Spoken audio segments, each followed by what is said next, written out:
Coucou la famille, bienvenue sur la chaîne, heureux de vous retrouver aujourd'hui pour une nouvelle vidéo. Bien sûr, avant de rentrer dans le vif du sujet, j'invite tous ceux et celles qui aiment le contenu à liker et à partager la vidéo avec votre entourage.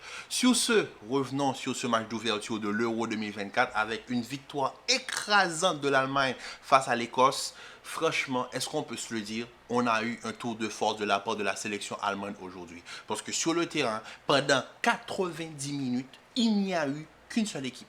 On est d'accord, qu'une seule équipe. Le seul but que marque l'Écosse, c'est sur un coup de pied arrêté et c'est un autogol de Antonio Rudiger qui pour moi a oublié qu'il est en sélection nationale et qui pense qu'il est encore dans le match Real Bayern parce que la manière dont il lobe, franchement c'est exceptionnel. Mais aujourd'hui, il n'y a eu qu'une seule équipe sur le terrain. Et comme je l'avais dit dans ma vidéo d'hier concernant les pronostics, concernant mes favoris, je l'avais dit, la sélection allemande rentre dans un nouveau cycle avec un nouvel entraîneur, un entraîneur très jeune, Julian Nagelsmann, ensuite qui franchement a eu des choix tactiques très osés, on va pas se mentir, replacer Kimmich au niveau du côté droit, redonner à Kimmich son poste de prédilection, sachant que Kimmich a été formé en tant que latéral droit, ça ramène une certaine stabilité, parce que Kimmich c'est un milieu de terrain en plus qui peut s'insérer au niveau du milieu de terrain sur les phases de relance. On a vu aujourd'hui un Toni Kroos maître du jeu, un Toni Kroos qui en première mi-temps n'a raté aucune passe, 55 passes complètes.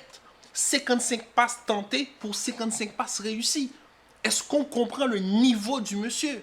Gundogan, mais franchement Gundogan, les appels qu'il fait dans la surface, les appels, vraiment des appels, il pénètre la défense d'une manière, mais franchement Gundogan est toujours extraordinaire. Donc j'espère que les Catalans, quand vous voyez Gundogan de cette manière-là, on voit que Gundogan est plus à l'aise quand il est un peu plus haut sur le terrain. Donc évitez de le mettre trop bas, parce que franchement l'apport de Gundogan sur le point de vue offensif est exceptionnel. On va aussi parler de la défense. Jonathan Tah, qui a finalement, avec Xabi Alonso, Robert Leverkusen, a retrouvé une seconde jeunesse. Il est revenu en sélection, mais le match qu'il nous a pondu aujourd'hui, la manière dont il est agressif sur les premiers ballons, mais franchement, c'est super. C'est super. Et cette sélection allemande, aujourd'hui, ils sont venus imposer leur rythme à la compétition. Ils sont venus montrer qu'ils sont l'un des favoris et qu'il faudra faire avec eux. Certes, la sélection allemande de les différentes dernières compétitions ça n'a pas été fameux. On se rappelle très bien du Allemagne-Japon lors de la Coupe du Monde au Qatar. On se rappelle très bien de Rudiger qui courait comme un pélican, du Japon qui avait corrigé l'Allemagne. Mais là, on a une autre sélection allemande. On a une sélection allemande qui est en train de faire la transition. Comme en 2014, il y a eu la transition Podolski, Schweinsteiger pour les Toni Kroos, Ozil, etc. Là, on a la transition de la génération Toni Kroos, Gundogan, etc. à la génération Musiala, Wirtz. Et ensuite, les deux génies de devant, Musiala et Wirtz. Franchement, Wirtz qui ouvre le score, Musiala qui suit, mais on va en parler de l'action de Musiala. Je vais vous mettre l'image, qui est bien sûr à la baguette, Toni Kroos à la première relance, Musiala qui suit bien l'action. Ensuite, Kai Havertz qui contrôle parfaitement le ballon, qui redose à Musiala. Musiala qui n'a qu'une seule chose à faire, c'est de classer le gardien. Mais franchement, c'est extraordinaire. La première mi-temps a été parfaite de la part de l'Allemagne. Il n'y avait qu'une seule équipe sur le terrain. Franchement, même à la mi-temps, on voyait déjà des fans écossais quitter le stade. Tellement l'impuissance de l'Écosse s'est fait ressentir. Et pourtant, l'Écosse, c'est une très bonne équipe de football. Il ne faut pas minimiser l'Écosse. Hein. Adams, McGinn, Robertson, McTominay. Mais je n'ai pas reconnu mes joueurs aujourd'hui. Je n'ai pas reconnu McTominay au niveau du milieu de terrain. Où est le McTominay de Manchester United qui aime monter? Il ne pouvait pas aujourd'hui. Il ne pouvait pas. Parce que le milieu de terrain allemand a pris le dessus sur le milieu de terrain écossais. McGinn, un très bon joueur du côté d'Aston Villa, mais aujourd'hui qui a été impuissant.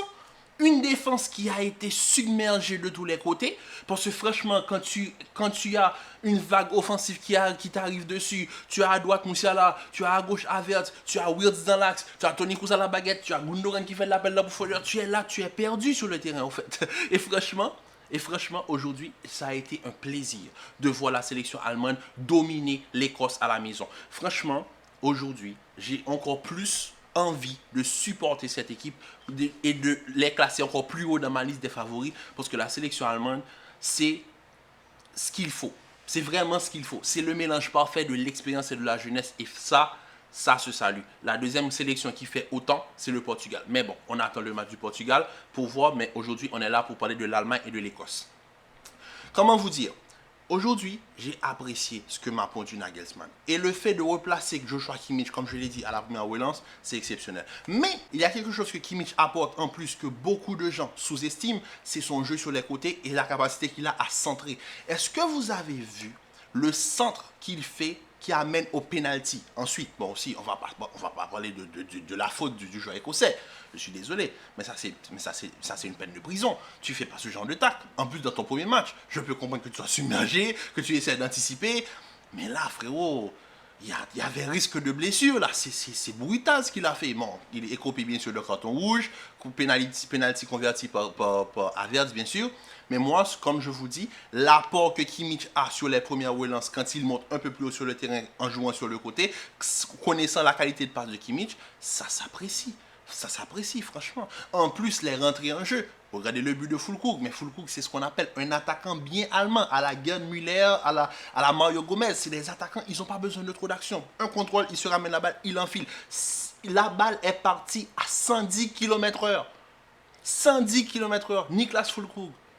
Je vous rappelle qu'il n'y a pas 2 saisons, Füllkrug était du côté de Werder Bremen. Quand il était en sélection allemande pendant la Coupe du Monde, je l'avais dit lors de mes premières vidéos sur ma chaîne, pourquoi Füllkrug n'est pas titulaire dans l'équipe? Aujourd'hui, Füllkrug commence sur le banc, mais quand on regarde la qualité que Füllkrug a en point d'appui, quand c'est un attaquant qu'on peut trouver en première intention, il peut faire mal. Aujourd'hui, il est passé à quelques centimètres d'inscrire un doublé, tout en sachant qu'il sortait du banc.